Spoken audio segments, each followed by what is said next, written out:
gracias por la invitación y por la presentación. A ver si yo soy capaz. Aquí, ok. Bueno, lo primero, evidentemente, un lactante que tiene alergia a proteína de leche vaca, es obvio decir que el mejor alimento lácteo que puede recibir es la leche de su madre. Eso es obvio, porque no solo le aporta los nutrientes que necesita para su desarrollo, sino que además tiene efectos, digamos, en su funcionalidad. Es decir, incide en la maduración, en el desarrollo y en el funcionamiento de un montón de sus sistemas, desde la microbiota, que es uno de nuestros sistemas incorporados a nuestro organismo, evidentemente, en la maduración del epitelio, el sistema inmune, en fin, de la regulación de todos los fenómenos inflamatorios. Todo esto lo saben ustedes, seguro. Yo no se lo voy a... Yo voy a hacer como el doctor Díaz, que voy a dar, por supuesto, un montón de cosas. Por lo tanto, el lactante con APLV que no es capaz o que por la razón que sea no puede realizar la alimentación con lactancia materna o necesitamos suplementarlo, ¿por qué no intentar asemejarnos lo máximo posible para alcanzar también estas características de funcionalidad? Y dentro de los parámetros o de las sustancias que dentro de la lactancia materna se relacionan con la obtención de esas funciones están la lactosa y están los oligosacáridos. Parafraseando al doctor Díaz, yo digo, si una fórmula que tiene lactosa y que tiene HMO probablemente es adecuada para el lactante sano y nos asemejamos a la leche materna suplementándolo, pues ¿por qué no también intentarlo en el lactante que tiene alergia a proteína de leche vaca?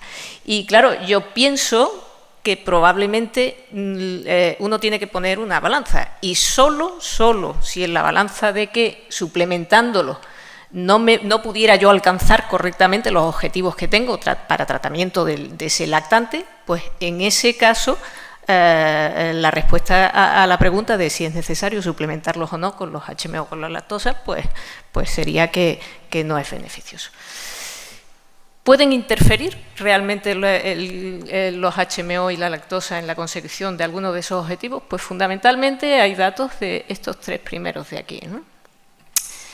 Suplementar una fórmula terapéutica, una fórmula extensamente hidrolizada con HMO y con lactosa, ¿va a hacer que aumente la alergenicidad de esa fórmula? Pues los datos que tenemos a día de hoy son que no. Este es uno de ellos, pero hay varios estudios en los que se valora la alergenicidad de las fórmulas extensamente hidrolizadas suplementadas con lactosa y sabemos que el que lleve o no lleve la lactosa, siempre y cuando sea una lactosa purificada, pues no interfiere en la alergenicidad.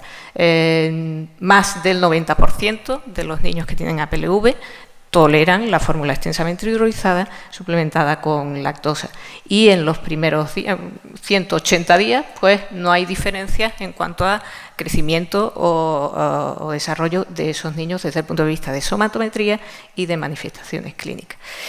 Y la adición de HMO, pues tenemos el estudio Ivory, que salió publicado en 2019, en el que habla igualmente de que fórmulas que estén extensamente hidrolizadas y suplementadas con lactosa y con HMO, pues también son toleradas por más del 90% de los niños que tienen APLV. Por lo tanto, suplementarlos no aumenta la alergenicidad, que la alergenicidad iría de la mano más del componente proteico. Sobre si inciden mejor o peor en el desarrollo, en el crecimiento de los niños, eso se lo voy a dejar a la doctora Moreno, que va a hablar después, porque ella ha participado en el estudio Cinnamon. Así que lo salto y me voy directamente así a la pregunta de si interfieren los HMO y la lactosa en un mejor control, un adecuado control de los síntomas en el niño que tiene la APLV. Y ahí pues tengo que decir que sí, que pueden interferir fundamentalmente la lactosa. Ya saben que la alergia a proteína de leche vaca, la IgE mediada prácticamente puede incidir o puede provocar lesiones en el tubo digestivo, pero son lesiones de carácter agudo que enseguida revierte, y la que realmente nos interesa o nos resulta más difícil de controlar las manifestaciones digestivas son las no IgE mediadas, sobre todo porque van de la mano del desarrollo de una lesión que afecta a diferentes tramos del tubo digestivo y es una lesión que se cronifica. De tal manera que aquellas entidades que tienen una lesión o que ocasionan una lesión fundamentalmente en el intestino delgado son aquellas que van a ir de la mano a un peor manejo o digestión de los hidratos de carbono, concretamente de la lactosa. Así que aquellas entidades clínicas, la enteropatía, que no sé si realmente existe o no existe, ya lo comentamos ayer, pues sería la que realmente utilizar una fórmula con lactosa no estaría del todo indicado.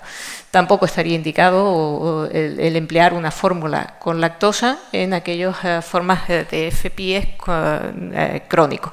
En el resto, pues realmente la lesión no afecta al tubo al intestino medio, con lo cual, teóricamente, la capacidad para digerir y manejar los hidratos de carbono no debería de estar alterada.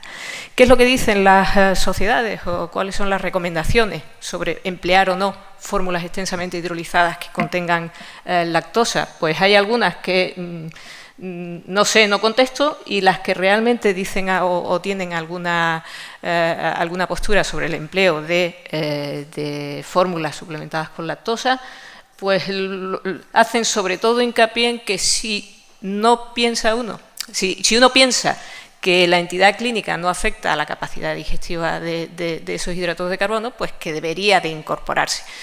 Sobre todo hablan de que las fórmulas saben mejor, que la tolerancia a ellas es mejor. Bueno, a mí me parece que el sabor de las fórmulas efectivamente es un dato, pero probablemente me quedo más con saber si el hecho de que lleven la lactosa o el hecho de que lleven los HMO puede incidir en poder alcanzar mejor los objetivos de esa pirámide que ha puesto el doctor Díaz. Y eso me lleva a la segunda parte de la charla, que es, ¿tenemos evidencia de saber si realmente el que esas fórmulas estén suplementadas con lactosa o HMO pueden hacer que consigamos ese efecto o esa actitud proactiva en el tratamiento de la PLV?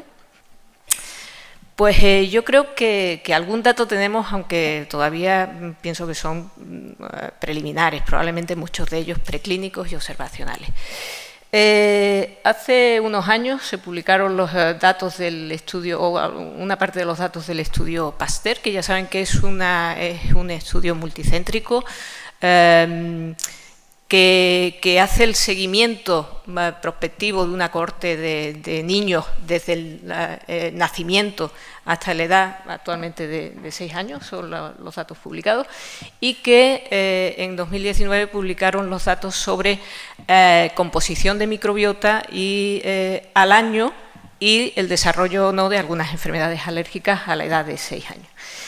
Y encuentran que aquellos niños que han tomado durante los primeros años una mayor diversidad de alimentos y una mayor cantidad de alimentos fermentados tienen una composición de su microbiota diferente de aquellos que han tomado menos cantidad de esos alimentos, y la relacionan sobre todo con la actividad microbiana en relación a la cantidad de ácidos grasos que tienen al año de edad su microbiota. Y fíjense, aquellos que tienen una microbiota con menor cantidad de butirato son aquellos que tienen mayor cantidad tienen mayor riesgo de haber desarrollado una enfermedad atópica y mayor riesgo de tener una alergia alimentaria persistente. De tal manera que la actividad metabólica de su microbiota al año de edad parece relacionarse con un mayor o menor riesgo de desarrollar enfermedades atópicas. Y esta es la base de por qué miramos ahora tanto la composición de la microbiota, sobre todo al primer año de vida en el lactante, para tratar de prevenir o de tratar las enfermedades atópicas. Sobre si con los HMO podemos variar la composición de la microbiota, no me voy a meter porque eso lo saben perfectamente. Solo decirles que hay un único estudio en el que valora cómo cambia la composición de la microbiota empleando una fórmula extensamente hidrolizada con lactosa frente a otra que no lleve lactosa en niños que tengan alergia a proteína de leche vaca. Es un estudio que tiene ya sus años y en las que perfectamente vemos que podemos incidir en la composición de la microbiota empleando la lactosa y podemos incidir en cambiar el perfil de ácidos grasos de cadena corta que produce esa microbiota. De tal manera que aquellos niños que tienen alergia a proteína de leche vaca y toman una fórmula no suplementada tienen menores cantidades de ácidos grasos de cadena corta frente al grupo control, que tiene más, y entre medio tendríamos aquellos que han recibido la suplementación de una fórmula extensamente hidrolizada con lactosa. Por lo tanto, empleando una fórmula de este tipo, yo puedo de alguna manera ayudar a tener una microbiota que se pueda asemejar un poco a una que tenga un perfil metabólico más saludable. ¿Cuánto de lactosa, cuánto me puedo acercar a esas cantidades que me prevengan? Ya eso no lo sé.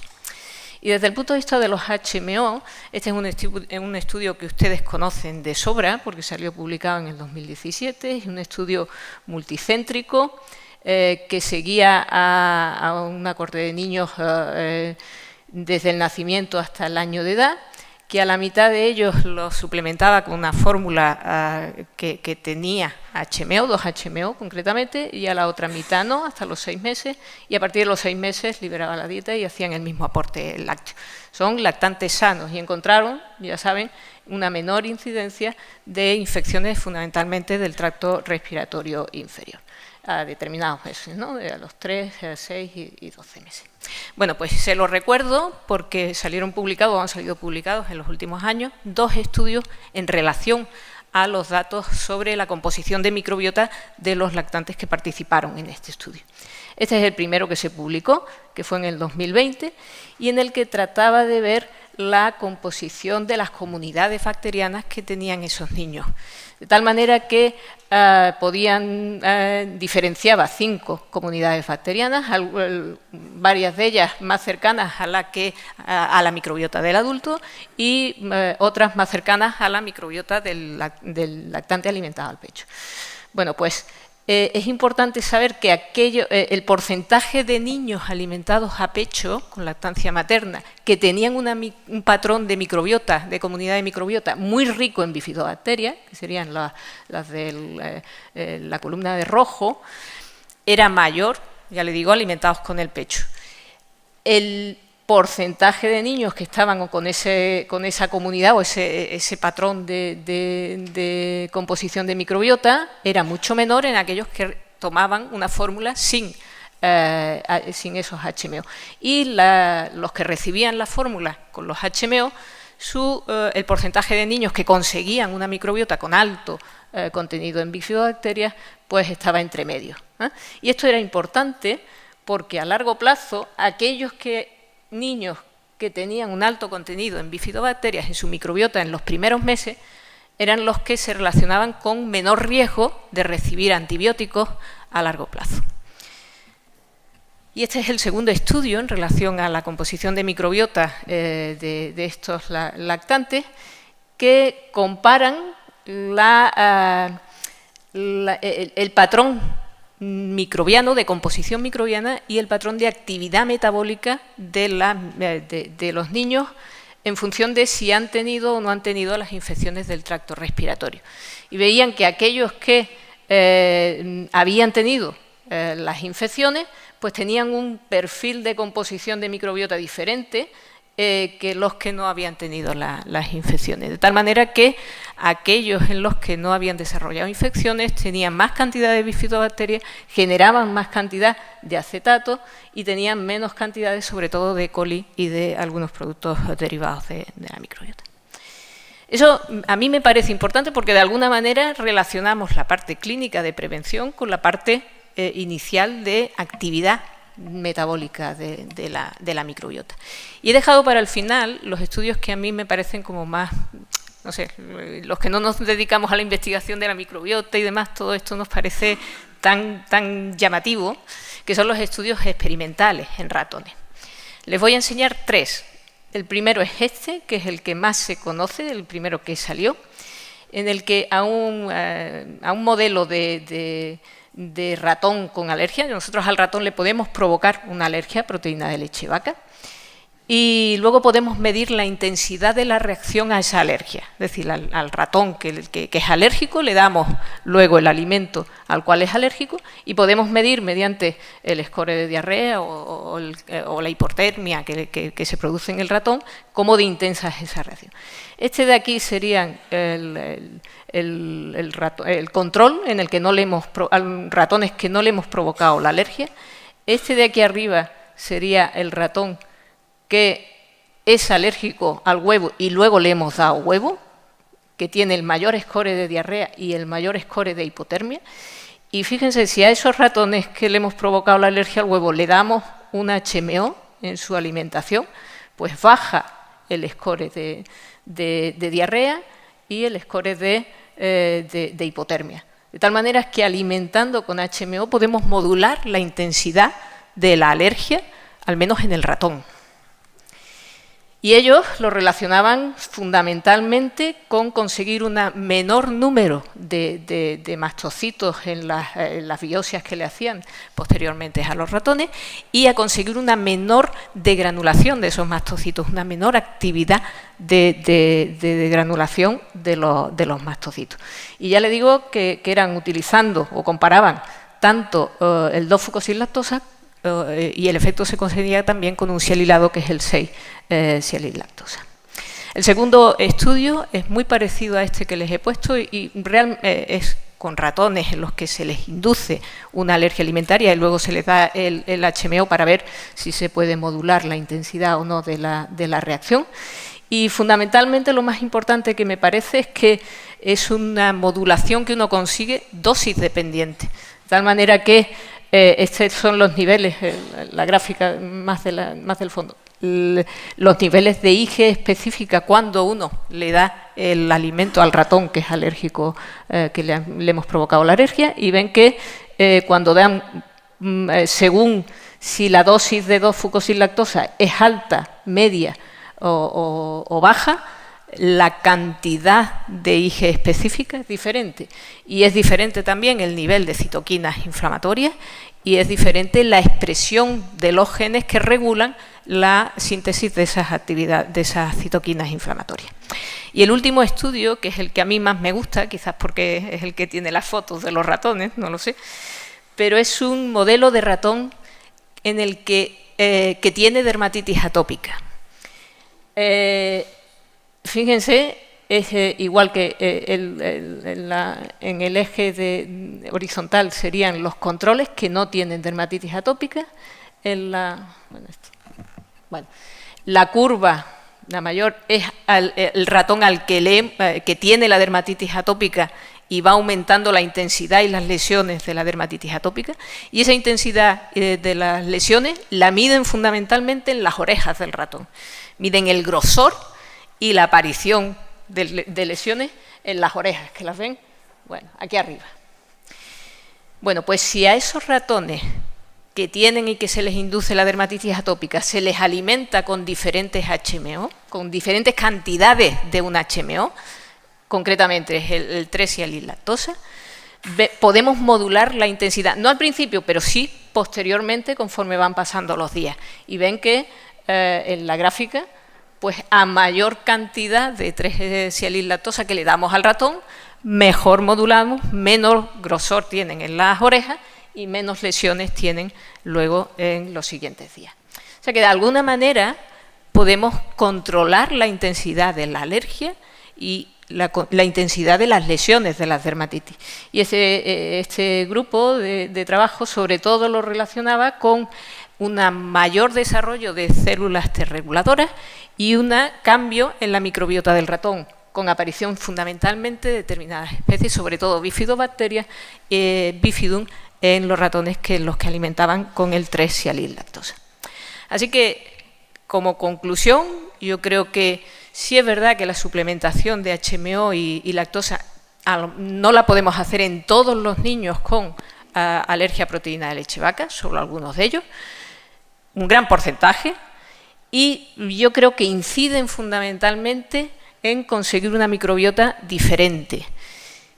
Al menos en el ratón, eso va de la mano a un mejor control de la intensidad de los síntomas y a un efecto beneficioso en la regulación de las reacciones inmunes. Gracias.